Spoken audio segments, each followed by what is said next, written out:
নমস্কার বন্ধুরা, welcome to Bithi's kitchen. আমার সকল নতুন বন্ধু ও পুরনো বন্ধুদের স্বাগত জানিয়ে শুরু করছি আজকের রেসিপি। শীতের শুরুতেই আজ আমি নিয়ে এসেছি ফুলকপি দিয়ে কাতলা মাছের একটা রেসিপি। বাঙালিদের কাছে খুবই জনপ্রিয় আর খুবই কমন একটা রেসিপি। গরম গরম ভাতের সাথে আলু ফুলকপি দিয়ে এই রকম কাতলা মাছের ঝোল হলে আশা করি আর কিছুই লাগবে না। তাহলে চলো দেরি না করে ঝটপট দেখে নেওয়া যাক আমি কিভাবে আলু ফুলকপি দিয়ে মাছের ঝোলটা রান্না করি। রান্নাটা আমি খুব সহজভাবে করে দেখানোর চেষ্টা করেছি। প্রথমেই আমি এখানে নিয়েছি কাতলা মাছ। এইবার কাতলা মাছগুলো আমি একটা পাত্রের মধ্যে নিয়ে নিচ্ছি। মাছগুলো ম্যারিনেট করব। ম্যারিনেট করে নেওয়াটা খুবই সিম্পল। লবণ, হলুদ আর সামান্য একটু সর্ষের তেল দিয়ে মাখিয়ে আমি 10 মিনিট রেখে দেবো। মাছগুলো মাখিয়ে নেওয়া হয়ে গেছে, এবার 10 মিনিটের জন্য রেখে দেব।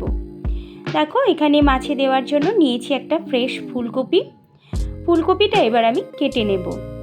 সবাইকে অনুরোধ করব আমার ভিডিওটা পুরোটা দেখার জন্য, আর আমার চ্যানেলে নতুন বন্ধু হয়ে থাকলে চ্যানেলটা সাবস্ক্রাইব করে নিয়ে পাশে থাকার অনুরোধ করছি। ফুলকপিগুলো আমি একটু বড় বড় সাইজ করে কেটে নেব। দেখো ফুলকপিগুলো কেটে নেওয়া হয়ে গেছে। এবার আমি 10 মিনিটের জন্য লবণ জলে ভিজিয়ে রাখবো, যাতে করে এর মধ্যে কোনো পোকামাকড় থাকলে বেরিয়ে যায়। তোমরা চাইলে সামান্য উষ্ণ গরম জলেও কিন্তু ভিজিয়ে রাখতে পারো। তারপরে একটা আলু আমি লম্বালম্বি করে কেটে নেব। আলু ফুলকপি আমার কাটা হয়ে গেছে, এবার রান্নাটা শুরু করব। তার জন্য কড়াইতে দিয়ে দিয়েছি সর্ষের তেল। তেলটা ভালোভাবে গরম হয়ে গেলে আমি মাছগুলো ভেজে নেব। আমার রান্নাগুলো যদি তোমাদের ভালো লাগে তাহলে অবশ্যই কমেন্টের মাধ্যমে কিন্তু জানাতে ভুলবে না। মাছটা এদিকে ভাজা হতে থাক, আমি অন্যদিকে একটা মশলার পেস্ট তৈরি করে নেব।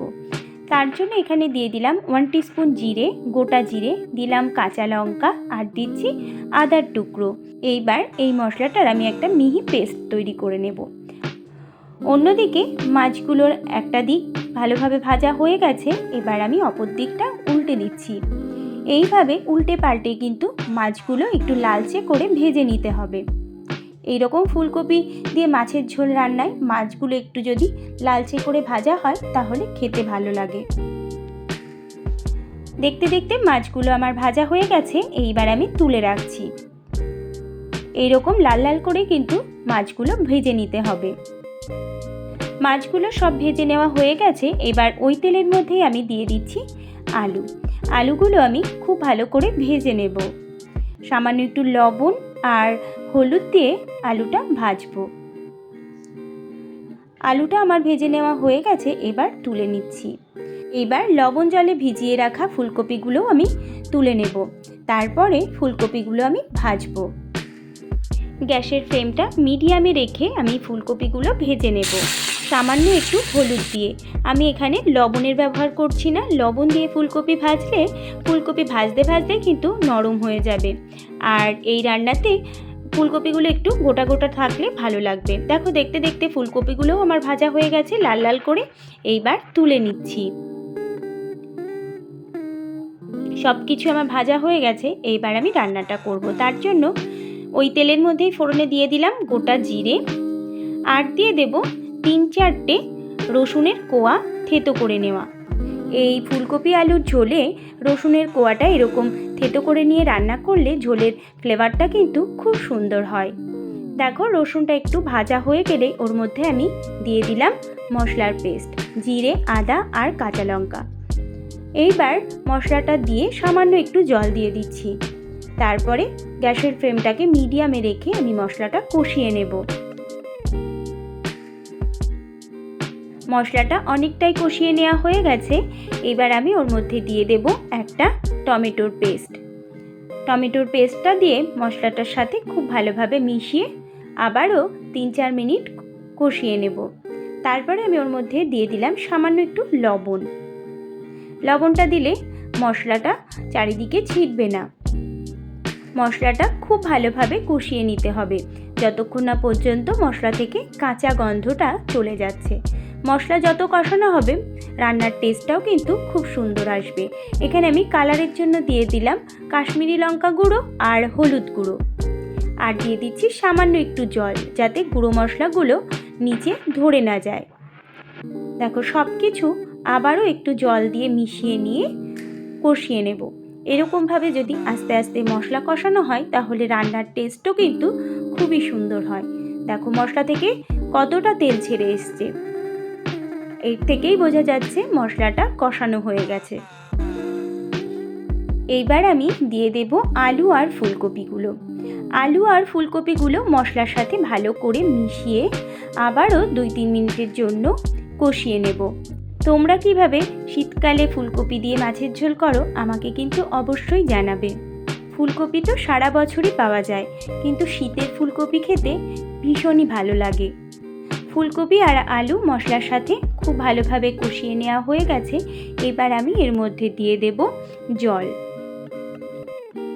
জলটা দিয়ে সব কিছু একসাথে ভালো করে মিশিয়ে নিচ্ছি। তারপরে দিয়ে দিলাম পরিমাণ মতো লবণ। লবণটা দিয়েও আবারও সব কিছু একসাথে মিশিয়ে দিলাম।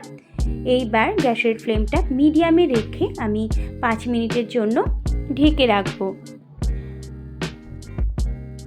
5 মিনিট পরে আমি ঢাকাটা তুলে নিলাম। আর ফুলকপি আর আলুগুলো কিন্তু অনেকটাই সেদ্ধ হয়ে এসছে। এই সময় আমি এর মধ্যে দিয়ে দেব ভেজে রাখা মাছ। মাছগুলো দিয়ে কিন্তু আমি খুব বেশিক্ষণ ফোটাবো না, 4-5 মিনিট ফুটিয়ে নেব।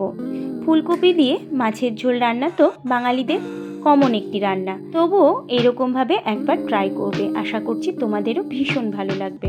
দেখো দেখতে দেখতে ঝোলটা কিন্তু আমার প্রায় হয়ে গেছে। এইবার ফাইনালি আমি উপর থেকে দিয়ে দেব কয়েকটা চেরা কাঁচা লঙ্কা আর দিয়ে দেব কিছুটা ফ্রেশ ধনেপাতা। ধনেপাতা দিলে এই রান্নার ফ্লেভারটা কিন্তু ভীষণই সুন্দর হয়। এইবার সব কিছু একসাথে ভালো করে মিশিয়ে নেব। মিশিয়ে নিয়ে আমি গ্যাসের ফ্লেমটা অফ করে দেব। তাহলে তৈরি হয়ে গেল আজকে আমার খুব সহজভাবে ফুলকপি আলু দিয়ে কাতলা মাছের ঝোল। দুপুরবেলা গরম গরম ভাতের সাথে যদি এইরকম একটা মাছের ঝোল থাকে তাহলে তো আর কিছুই লাগবে না। তাহলে আমার আজকের এই মাছের ঝোলের রেসিপি যদি তোমাদের ভালো লাগে তাহলে অবশ্যই একটা লাইক করবে আর কমেন্ট করে জানাবে তোমাদের কেমন লাগছে। তোমাদের সুন্দর সুন্দর কমেন্ট আমার রান্না করার উৎসাহ আরও বাড়িয়ে দেয়। আর আমার চ্যানেলের নতুন বন্ধু হয়ে থাকলে চ্যানেলটা সাবস্ক্রাইব করে নিয়ে পাশে থাকার অনুরোধ করছি। পাশে থাকা বেল আইকনটা অবশ্যই প্রেস করে দেবে, কারণ আমি যখন চ্যানেলে কোনো নতুন রেসিপি দেব তোমাদের কাছে খুব তাড়াতাড়ি পৌঁছে যাবে। আজ তাহলে আসি, আবার হাজির হব অন্য কোনো রেসিপি নিয়ে। ভালো থাকবে, সুস্থ থাকবে। আর আমার রেসিপিটা আমার সাথে থেকে পুরোটা দেখার জন্য সবাইকে অসংখ্য ধন্যবাদ।